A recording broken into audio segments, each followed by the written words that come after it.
In this video, I'm going to share 7 high-performing habits that require low-level effort but give you high-level energy. And if you're a business leader over 40, running on caffeine, stress, and most likely little sleep, it's time to fix your energy before you become broken. And I get it. You're juggling meetings, taking calls, leading teams, and trying to squeeze in a little bit of family time as well. Yet most days it feels like you've got no energy and you're just one bad sleep away from a bit of a meltdown, which is not ideal. The good news is that you don't have to wake up every morning at 4 o'clock and jump in a wheelie bin full of ice. Not my cup of tea either. But what you do need are habits that actually work in the real world. The kind of world where your calendar's packed, your time is tighter than your old suit trousers, and burnout, well, it's just lurking around the corner. Now, if you don't know who I am, I'm Gavin Walsh. I help business leaders over 40 look leaner, get stronger, and feel sharper without turning their lives upside down. With that being said, let's jump into these high performing habits. Number one, move every day. That's no debate. It's a non-negotiable. Your brain runs better when your body moves. I know this for sure. I'm more productive. I'm in a better mood. I'm a better person to be around when I've done some movement. And I'm not talking about a workout. Of course, a proper workout is good, but even a 15-minute walk, a few push-ups or squats, even some stretching will do the job. And if you've got time for scrolling, if you've got time to watch this video, you've got time to move. And something that I like to do quite often, and one of my guilty pleasures, is watching basketball highlights on YouTube. And while I'm doing this, I do a bit of habit stacking. So I'll tag on something else and stretching in this case. And you can do the same. So whether it's walking with a podcast or walking whilst watching Netflix, try and tag in something else, stack on a little bit of movement into something you already do. So whether it's reading a book at bedtime, just do 5, 10 minute stretching before you get in bed. These are simple ways and easy wins that you can do to get that movement in your day. So number two, win the first hour or perhaps lose the whole day. So if you're getting up and checking emails, going on LinkedIn within the first 5 minutes of being awake, that's not a good place to start your day. Mentally, that's going to put you on high alert straight away. And it's much better to add some value to your life as the first thing you do in your day. So hydrate, move, as we've just mentioned, plan your day, spend some quality time with the family. That's a better way to go rather than getting those cogs turning straight away and getting into that stressed out mode before you really need to. Number three, eat like your decisions depend on it, because quite often they do. You need to be sharp, you need to be on the ball. So if you're eating toast, cereal for breakfast, sandwiches for lunch, it's not going to do the job. It's a bit of a no-no. So ditch the beige food.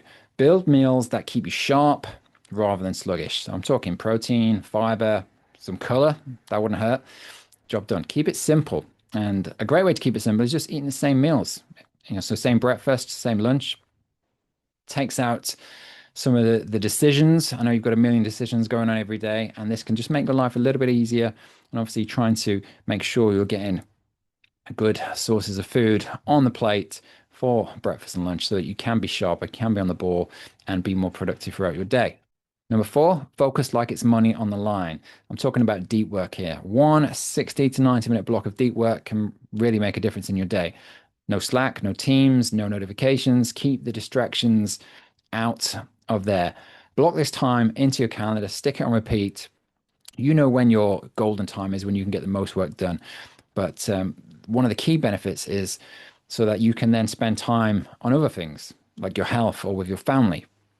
So it's much better than trying to hop from one task to the other, get the deep work done, and making sure that then you can focus on other things later in the day and ideally switch off later in the day. Number five, midday energy reset. 3 minutes, that's all you need. Stretch, breathe, step away from the screen. That's one of the key things here. Stretch your legs, use your door frame, the office door frame, stretch out your chest, your shoulders, give yourself that little posture check and a bit of a reset and a reboot before starting the afternoon. Number six, say no. I've worked with a lot of guys over the years and speak to a lot of people on LinkedIn that struggle to say no. They struggle to set those boundaries and they're doing late night calls, meetings, and spreading themselves too thin. And it comes a point where if you want to perform better and look after your health, you need to protect your bandwidth. Make sure you're not doing too much. Delegate wherever possible. So then you can spend time on your health. You can spend time with the family and you can switch off. Number 7, this is an important one, perhaps one of the most important on the list. Sleep like your performance depends on it. Power down to power up, because poor sleep wrecks performance, wrecks your waistline as well. And there's a whole chain reaction of things going on here. It's a vicious cycle, if you like. So if you're stressed and you're not getting enough sleep, cortisol shoots up in your body, stress hormone. It makes it very difficult to lose belly fat. But also with that stress, there's a knock-on effect in terms of your cravings the next day, your energy level. I don't know about you, but when I'm tired, when I'm stressed, if someone puts a chocolate cake in front of me, I'm going to eat the cake. There's no doubt about it. And if it comes to doing a workout, that's going to be a struggle. And if it's a workout later in the day, it's not going to happen whatsoever. And of course, lots of people are jumping on sleep trackers, whether it's Apple Watch, Garmin, and all those different things. That's great to keep an eye on the data. But let's be honest, we don't need a £300 sleep tracker to tell you what you already know. And that's just get to bed earlier. If you can lock down your sleep, make sure you're getting 7, 8 hours of sleep ideally. There are going to be times where you're having to work late and things like that. But if that's consistent, it's not going to end well. Get rid of the screens. No phone free late at night. No emails, no LinkedIn. Get rid of all that. Cut back on the caffeine earlier in the day. Make sure you're not using wine to wind down. That's a big no-no as well. It's going to shoot cortisol up. And make sure you really focus on sleep. A lot of people look at exercise, look at diet, but sleep is your foundation. If you're not sleeping well, everything else just becomes so much more difficult, and life can just get away with you if your sleep is not in control. So, as you can tell, these aren't hacks. They're habits that build real long-term energy, because burnout is real and it's pretty serious. Just over the last few months, I've spoken to a few guys. One had heart bypass, another one pretty much burnout, went to the doctors, told you need to go and have some rest, get some time off work. Another guy told me had a bit of a health scare. Didn't go into the details, but these are just conversations I've had recently on LinkedIn and just out in town with people.